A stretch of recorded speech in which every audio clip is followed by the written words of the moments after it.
Hello my dear students, welcome to your science class. Today we are going to start chapter 10 of your NCERT book. The name of this chapter is Respiration in Organisms. In this video we are going to have introduction about respiration and breathing, and then we will see what are the types of respiration. Then we will have some assignment. So let us start with the introduction part. Cells of an organism perform functions like nutrition, transport, excretion and reproduction. For this purpose it needs energy. You know, our body is made up of variety of cells, and you know the organization of our body. So cell form tissues, tissues form organ, and organ forms organ system, and then we get a full-fledged body. But you know that there are variety of organisms which are not having very well organized body structure. They are unicellular. So where organism is unicellular or multicellular, whether it is having tissue level of organization or simple cellular organization, all needs energy to perform their work. And this energy is given by food, because food is a form of storage energy, you can say. So during respiration this food provides us energy. So let's see what is breathing. So breathing is simply the process by which we breathe in air having rich oxygen, means amount of oxygen is more in that air which is going inside our body, and we breathe out the air which is rich in carbon dioxide. So in simple words you can say that breathing is a process by which we takes in oxygen rich air and we breathe out carbon dioxide rich air. The air rich in oxygen is transported to all parts of the body and ultimately it reach cell. Where it goes? It goes to each and every cell. The oxygen is utilized by the cell for respiration. So now we are going to see that what is respiration. So in first process, that is breathing, we saw that it is inhalation and exhalation of air inside the body to the outside of the body. This is the inhale and exhale process that is involved in the breathing.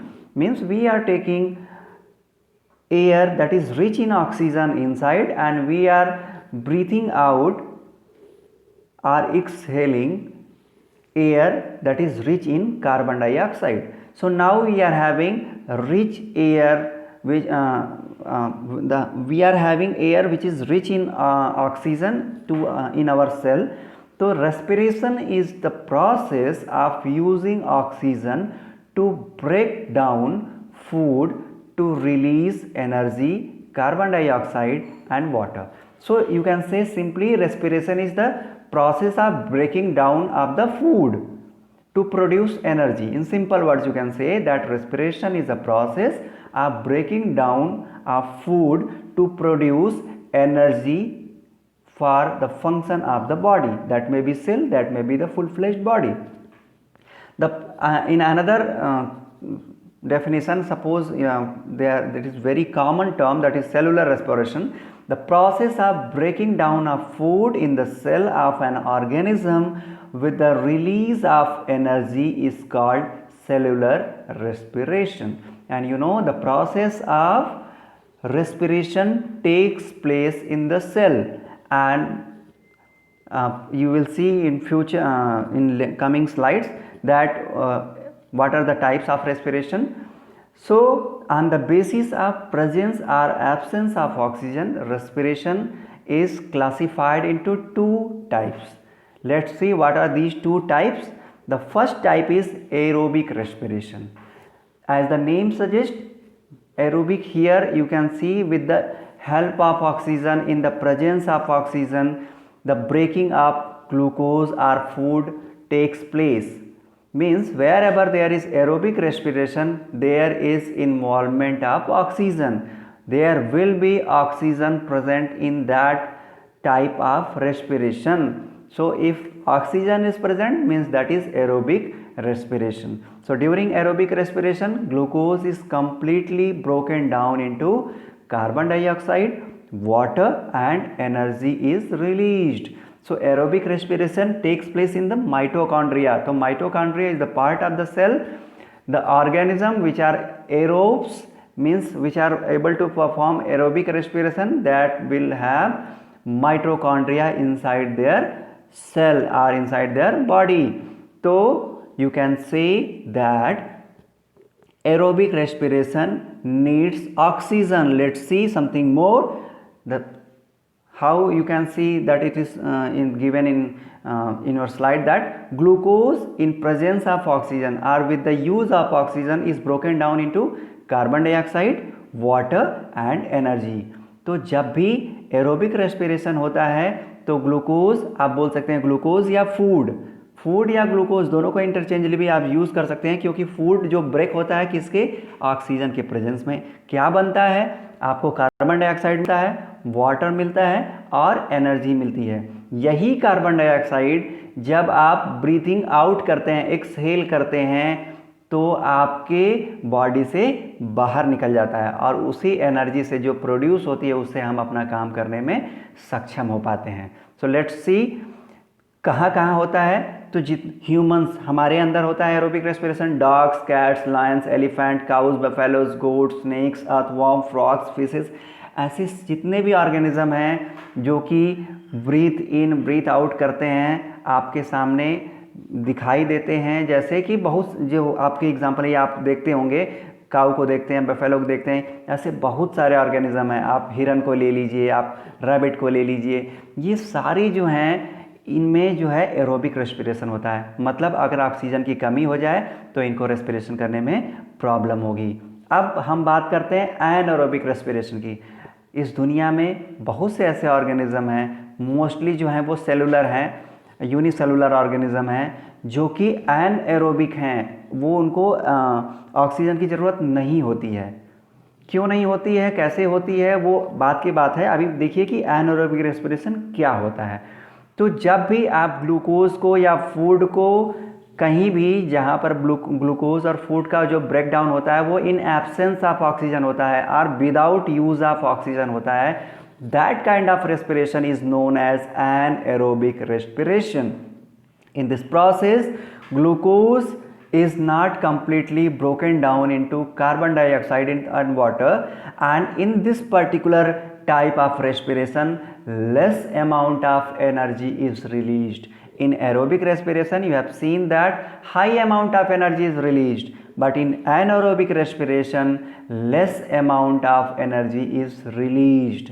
And let's see that what are the things are produced in anaerobic respiration. Here same glucose or food in absence of oxygen or without use of oxygen is broken down into alcohol, carbon dioxide and energy. आपने aerobic respiration में क्या देखा, वहाँ पर आपको carbon dioxide मिली, आपको water मिला और एनर्जी मिली। यहाँ पर आप क्या देख रहे हैं कि अल्कोहल बन रहा है, कार्बन डाइऑक्साइड बन रही है और एनर्जी रिलीज हो रही है। आपको एरोबिक रेस्पिरेशन में क्या मिला, वहाँ पर हाई अमाउंट ऑफ एनर्जी मिली, यहाँ पर लेस अमाउंट ऑफ एनर्जी मिल रही है। किसके कंपैरिजन में, एनारोबिक रेस्पिरेशन के कंपैरिजन में एरोबिक रेस्पिरेशन में ज़्यादा अमाउंट होता है किसका, एनर्जी का। तो कहाँ है, ईस्ट। जैसे एग्जांपल आप ले लीजिए कि सैक्रोमाइसिस सेरेवेसी में ये बैक्टीरिया जो हैं ये एनएरोबिक रेस्पिरेशन परफॉर्म करते हैं, और वो सारे ऑर्गेनिज्म जो कि एनएरोबिक रेस्पिरेशन परफॉर्म करते हैं, these all those organism are known as anaerobic organism are anaerobes। Okay, तो जो भी ऑक्सीजन के प्रेजेंस में या ऑक्सीजन लेकर अपना रेस्पिरेशन करते हैं, they are known as aerobes, और जो नहीं लेते हैं उनको बोलते हैं एनएरोब्स। तो सैक्रोमाइसिस सेरेवेसी उसका एक एग्जाम्पल है। तो सैक्रोमाइसिस सेरेवेसी एक प्रोसेस करता है जिसको बोलते हैं फर्मेंटेशन।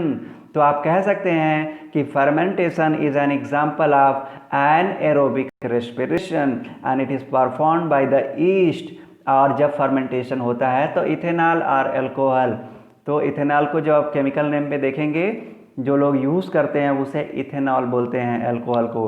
और यह कहाँ पर बाई प्रोडक्ट के रूप में बनता है जब वाइन या बियर का प्रोडक्शन किया जाता है।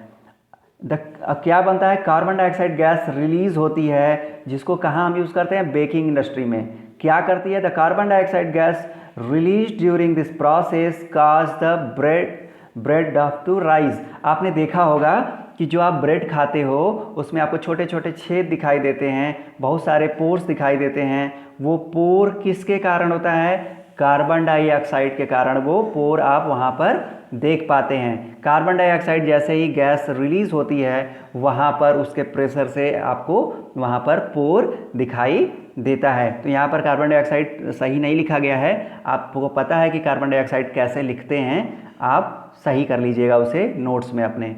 तो अब हम देखते हैं कि एनएरोबिक रेस्पिरेशन इन मसल्स।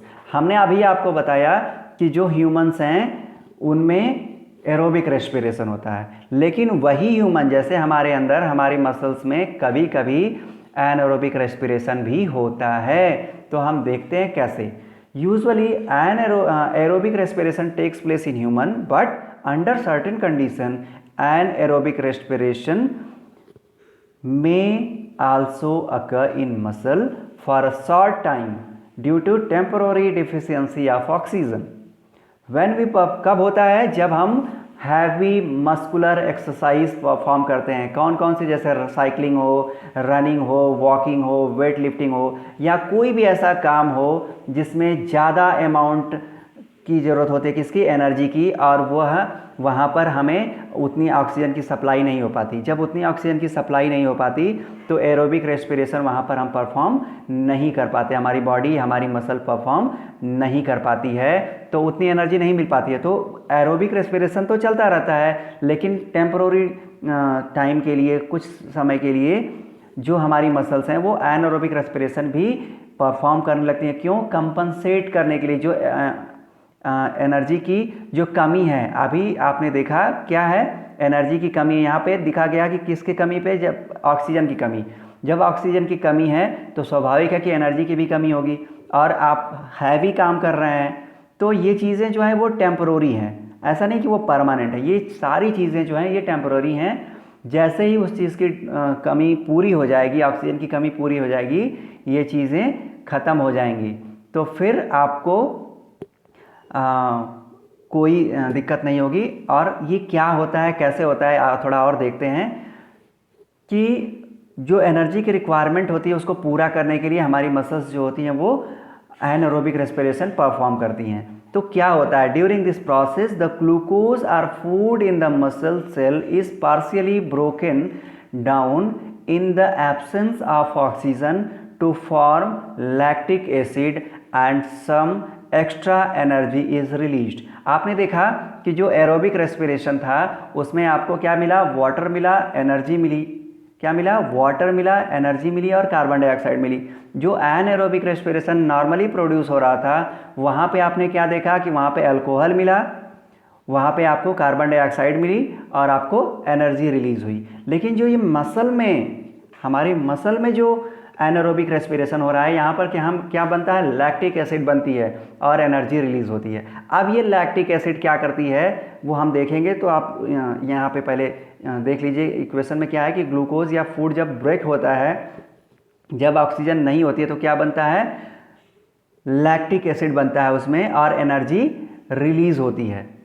तो यहाँ पर लैक्टिक एसिड का फॉर्मेशन है। यहाँ पे मेन हाईलाइट क्या है, लैक्टिक एसिड। आप क्या लिखेंगे, लैक्टिक एसिड लिखेंगे कि जो मेन बनता है वो लैक्टिक एसिड बनता है और एनर्जी रिलीज होती है। ठीक है, तो हमारा मेन फंक्शन यही है कि इसको देखना है कि ये, तो अब ये चीज़ें तभी हो पाती हैं जब सही तरीके से ऑक्सीजन की सप्लाई ब्लड के द्वारा उस मसल में नहीं हो पाती, या उतनी नहीं हो पाती है जितनी की ज़रूरत होती है लेकिन उतनी नहीं हो पाती जितनी की ज़रूरत है। तब मसल्स को एनारोबिक रेस्पिरेशन करना पड़ता है। लेकिन उसके वजह से क्या क्या होता है आप देखिए, when the lactic acid produce during anaerobic respiration यह क्या होती है, it accumulate in muscle and it causes muscle cramps. वहाँ पर पेन होता है। जब आप देखिए आप जल्दी से बहुत तेज़ी से दौड़ते हैं और अचानक से दौड़ते रहते हैं और आपको दर्द होने लगता है, आपके मसल्स में, पैरों में आपके दर्द होने लगता है। आप कोई हैवी एक्सरसाइज करते हैं तो आपके बॉडी में पेन होता है, फिर धीरे धीरे वो पेन ख़त्म हो जाता है।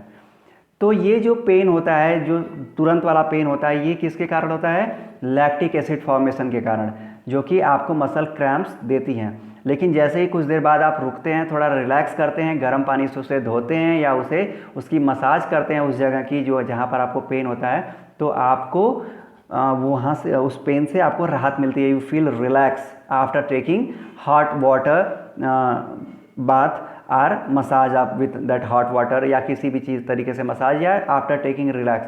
क्या होता है, कुछ देर बाद वहाँ पर ब्लड का सर्कुलेशन सही हो जाता है, ऑक्सीजन की सप्लाई होने लगती है, तो जो लैक्टिक एसिड होती है वो ब्रेक डाउन हो जाती है। कहाँ पे, कैसे ब्रेक डाउन हो, वो कार्बन डाइऑक्साइड में और वाटर में कन्वर्ट हो जाती है।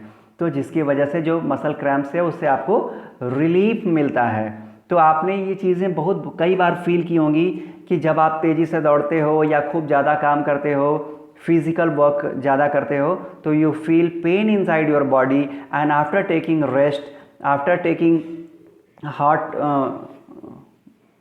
वाटर बाथ, तो आपको काफ़ी रिलैक्स होता है। फिर आपको ये पता भी नहीं चलता कि वहाँ पर कभी पेन था। तो ये इसीलिए हो पाता है कि वहाँ पर जो लैक्टिक एसिड बनी है वो ख़त्म हो गई, फिर से वो कार्बन डाइऑक्साइड और वाटर में कन्वर्ट हो गई, तो यू फील रिलैक्स। तो ये हो गया हमारी आज का ये इंट्रोडक्टरी पार्ट। आगे वाले में देखेंगे कि क्या डिफरेंस है, कैसे है। पहले आप देख लीजिए कि असाइनमेंट क्या करना है आपको। तो आपको नोट्स बनाने हैं, इसमें कोई डायग्राम नहीं है अभी इस वाले पर्टिकुलर वीडियो में, तो आपको डायग्राम की ज़रूरत नहीं है, जब हम देंगे तब आप बनाइएगा।